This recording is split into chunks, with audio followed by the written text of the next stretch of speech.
Anthem for a Doomed Youth continues the series of anti-war poems by Wilfred Owen. And just from the outset, I just want to say that, my intention with these lectures, besides, just explaining the text like I'm doing with the other texts, my intention really with these lectures is to really make sure I do justice, try to do justice as best I can to the words of the writer, because, if you look at the man's life, Wilfred Owen died at age 25. He died very young, yeah. And he died on the field. He died on the field. Okay. So, a man like this, you really need to make sure that, when explaining his words, you show them the respect they deserve and do them justice in terms of, trying to make sure you explain them as best you can. So, I'm going to try and hopefully continue that today. And I hope I did that with the other lectures that I've given on his other two uh, poems. Okay. So he begins, okay, the title itself, Anthem for Doomed Youth. Obviously, it continues the idea, the theme or the motif of um, the young being essentially be the main casualties of war, being the ones that are sacrificed and who are sort of killed in a way that, in a sense, takes advantage of their youth, their youngness, if you like. And it's another poem again, obviously, which talks about, the writer's sympathy for them. And really when he's talking about the youth, then he really, in a sense, he's talking about himself, yeah, if you think about it, because he is one of them. You need to remember again that he signed up very young and that he died at 25, yeah. So he died at a very young age, and therefore when he talks about the doomed youth, he's talking about himself, like I said. And everything that he gives is essentially one way or another a first-hand account of the Great War, World War One. Um, okay, so that's the beginning now. It's an anthem. Okay, an anthem is like a type of song which you sing collectively with other people. And again, remember one of the key ideas, the key themes in Owen's work is that he really felt, and I say this based on his writing, he really felt that people, they didn't really care too much about soldiers. They forgot about them and they forgot about the sacrifices they were making. They didn't really think about them too much. We see this in Disabled, for example, where the soldier returns home and everyone ignores him, basically. And so what he's doing with this poem and with the other poems is that he's forcing us to pay attention to them. And he was very successful. This poem was written roughly 100 years ago, and here we are looking at it again today. So he was successful in his mission, and he creates anthems for these people who are forgotten, who are ignored. He creates poetry, we could say songs that we all now sing collectively. We pay attention to, we read, we think about, we share, and we learn from. So he was successful, okay, in creating something which he felt didn't exist, in sort of telling the side of the soldier, in a way which was actually accurate and in a way which considered the soldiers, true suffering and, sacrifice. Okay, so the poem begins, What passing bells for these who die as cattle? So a passing bell is a funeral bell. It's a funeral bell that used to be rung, obviously, when someone passes away. And the these here, obviously, is talking about the soldiers, his fellow comrades, the men at arms who he was fighting alongside and who were killed, in front of him. If you read anything about his experiences at war, you see that the things that he mentions in his poems were actually experiences of his. For example, in Dolce de Cormes, he mentions that some men had lost their shoes when they're walking through the mud. This is talking about a long march that he had to endure along with his other fellow soldiers, and they were walking through mud with what do you call it, waders on it, like with those big boots, the ones that come up, above your knees.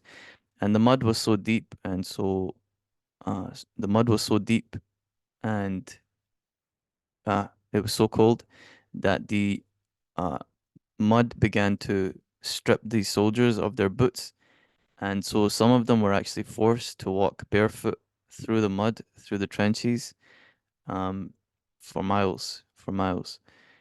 So he, what he's explaining here, he says, you know, when these soldiers are dying, the men around him are dying, his friends are dying. What will be the funeral bells? What will be the big ceremony that's going to happen? You know, just to commemorate the death of my brothers in arms. Who's gonna remember these people that are being killed? And he describes it as though they are being not just killed, but that they are being slaughtered. Okay, like the idea of cattle. Cattle is obviously like cows, yeah, farm animals that are raised for the main purpose, the sole purpose of being slaughtered one day and being eaten, killed. And the thing about cattle is that they have no sort of awareness that they're going to be killed. And then when they are being killed, they have no ability to defend themselves. Obviously, it's a metaphor for how he feels, you know, as a soldier and how he feels the process of recruitment sort of entrapped and took advantage of the ignorance or lack of awareness of the young soldiers who signed up, not knowing that they were essentially signing up to be killed, slaughtered in the future. And he goes on to say that the only funeral bells, in other words, the only bells that will ring out, are not actual bells from a church or something, but they are the monstrous anger of the guns. The guns here he's talking about is artillery, you know, in addition to the machine guns and so on, but he's talking about artillery. In other words, the big cannons which leave massive holes in the ground and which destroy people when they land near them or on them. Okay, these are the ones that the cannons that shoot bombs and missiles, rockets.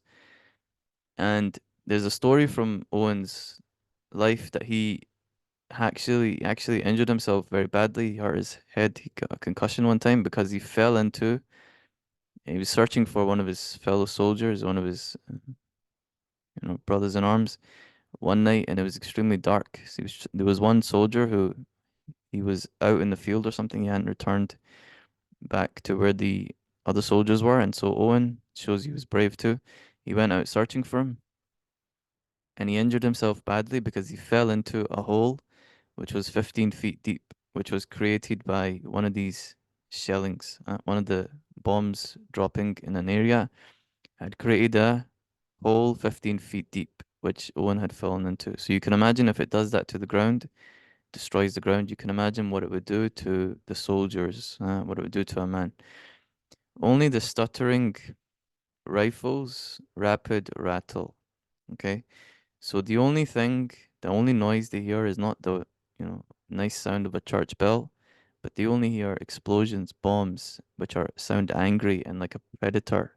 That the bomb is looking for the soldier, it's looking to kill, it's hunting. That's what a monster is. The original meaning of monster is something which is, why do we find monsters scary? Why are children afraid of monsters? Why do people fear monsters? Why do they fear horror films? It's because the monster essentially is the modern version of a predator you know, in our ancient past. They were predators, which were monsters for us, trying to hunt us, trying to kill us. And we still have the memory of that. And that's why we have these stories of dragons or, you know, murderers and all this.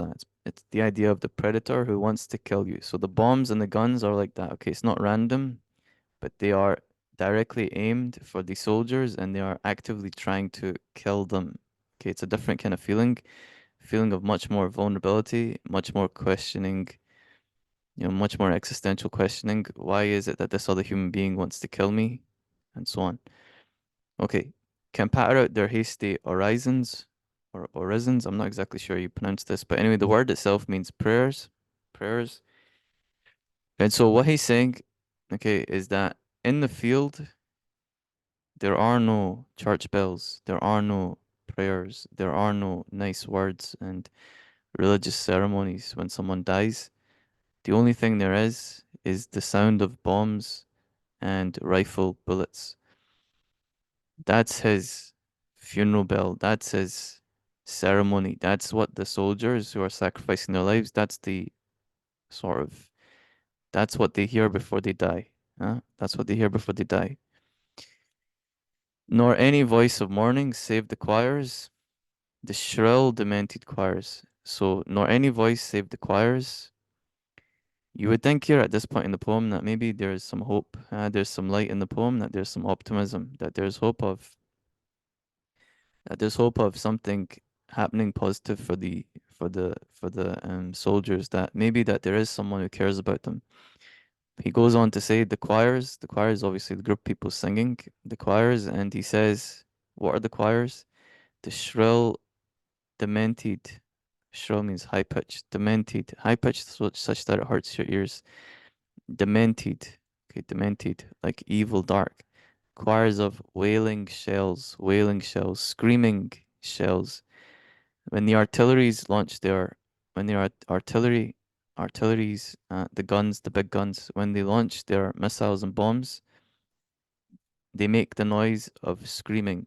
They make the noise of screaming. So it's like the bombs themselves are screaming, and it sort of creates the idea of the whole situation being tragic. So tragic that even the bombs which are sent to kill you are screaming themselves, screaming of tragedy, screaming themselves of tragedy. And wailing is usually used, again, related to funerals and death. Like in the past, uh, part of, some ancient ceremonies of funerals, especially those which were connected to um, funerals where they might, you know, cremate the person or so on. And in many cultures, I know especially like for example in some in ancient Arabic culture, maybe some other Middle Eastern cultures, um, there was the idea, the concept that when someone died, the people would wail, as in they would scream, and I guess it was a way of them releasing their pain. But in this case, the only thing screaming is the artillery itself, the bombs which are going to be dropped on the soldiers. It's kind of again a strange kind of perversion of human ceremony. Um, Sort of something. It's almost like a joke, which he says mockeries before. It's almost like a sick joke in that the only thing screaming and making noise on behalf of the soldiers is the thing which is used to kill them, the machine, which feels nothing when it takes their lives. And again, it just sort of goes to the heart of the idea that, Owen's presenting the case that war is extremely unnatural and that uh, soldiers are dying in a way which is also extremely unnatural and wrong, essentially. Okay, and bugles calling for them from sad showers. What candles may be held to speed them all, not in the hands of boys, but in their eyes. So this is talking about the people, their loved ones of the soldiers. So, it's an interesting question. I thought that the poet says no one cares about these soldiers. It seems that he recognizes some people, obviously, the loved ones of the soldiers do care, when they die. So who doesn't care? Who doesn't care? It would obviously therefore indicate that it's not people directly connected to the soldiers, but it's maybe perhaps the people who send them out to war.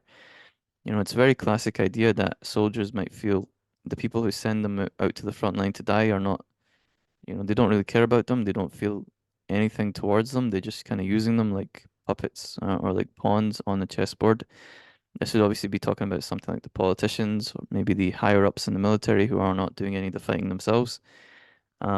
People who push paper and make plans, say fancy words, but never are in the dirt or the mud themselves. Um, and so he goes and he talks now about the people who are actually suffering due to their loved ones having made the ultimate sacrifice. Um, and he says something about what candles will be held to speed them all. So I had to look this up. I wasn't exactly sure what this was talking about, but it appears that there was a ceremony in the past, a funeral ceremony, where people would hold candles in order to guide the soul of the dead person towards their final resting place. So again, it's just sort of more, ceremony which was all obviously connected to caring about the dead, to showing respect to the dead, to showing love towards the dead. And he's saying that the soldiers, they don't receive any of this. The only thing they receive is bullets and the screaming of bombs. Yeah, that's what they receive. And the people, the families who are who are deprived of their family members, their brothers, the these people, all they can do is cry. Okay, they can't hold candles and they can't do anything like that because, the soldiers are still in the field. Their body is, still lying in the trenches wherever they were killed.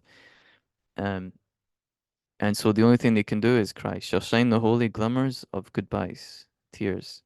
The pallors, the pallor of girls' brows. Pallor means paleness of girls' brows shall be their pall. Pall means the thing you put on a coffin. Cloth you put on a coffin. Again, it's funeral ritual. So the only thing that will be their funeral ritual, their cloth, will be the paleness of their loved ones' faces. Again, just showing the suffering that their loved ones are experiencing, and um, how the only thing really they can do again is cry. That's it. They can only cry. They can't do anything. And again, it's kind of going to the heart of the idea that, you know, the soldiers feel like helpless. They had no choice in their own death, like the cattle imagery at the beginning. And at the same time, the people who lost the soldiers, the loved ones, the family members of the soldiers, they too feel helpless and feel like there was nothing they could do to, stop their family member from being killed. Can you imagine that? Can you imagine, God forbid, that being in a situation where your brother will be killed, your father will be killed, someone you loved will be killed, and it wasn't their choosing, it wasn't your choosing, and there's nothing you can do to stop it. That's what he's describing. And this was the situation for many, many, many people in both World War One and World War Two, as well as many of the wars previous to this. Um, which is why again, I think, people today, we, and I include myself in this, we don't give enough respect to people who give their life or in the past have given their life, to protect the ideals that we believe in. It's we should show respect to those people, um, regardless of even the politics, regardless of the politics, or even if there's even to the extent I would say that, I would say to the extent that even to the extent that your I would even say to the extent that even you should extend this to your enemy. I would extend this to your enemy in that even your enemy deserves, the enemy soldiers, even the people you disagree with, even they deserve a level of respect and a level of, you know, they should not be disrespected, essentially, is what I'm trying to say. As people sometimes do, yeah. Okay, anyway, so their flowers, the tenderness of patient minds, and each slow dusk, a drawing down of blinds. Again, so just more sort of funeral kind of imagery, and tenderness of patient minds. They don't have any flowers to give the soldiers. Okay, there's no flowers in the trenches, right? There's no flowers in that mud. Nothing can grow there yet. It's no man's land, and it's also nature has left that place from the bombs and the shelling. So the flowers are only those. The beauty is only in the hearts and the minds of the family members who still have fond memories of these soldiers, and they carry them on. And each slow dusk, meaning each evening. And dusk is very interesting. Dusk is the time when the light disappears and when darkness arrives. That's dusk.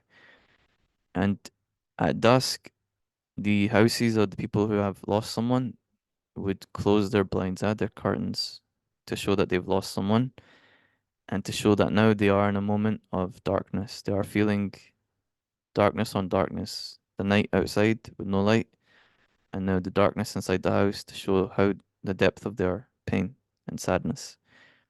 Um, So again, just like the other kind of poems by Owen, there is no happy ending. There is no respite. There is no sort of optimism he gives.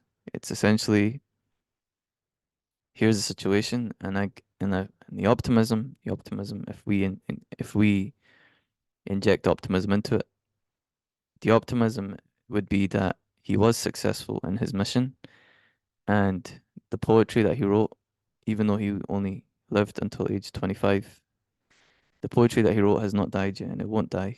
It will be around, as long as people are reading and writing, people will talk about this poem. And as long as war is a thing, people will also talk about this poem, and they will also, reflect on it and learn lessons from it, and hopefully, you know, be less excited about war and more inclined towards peace. So we should all salute, Mr. Owen, and um, he deserves a lot of respect for, what he did, both in life and his writing. May he rest in peace.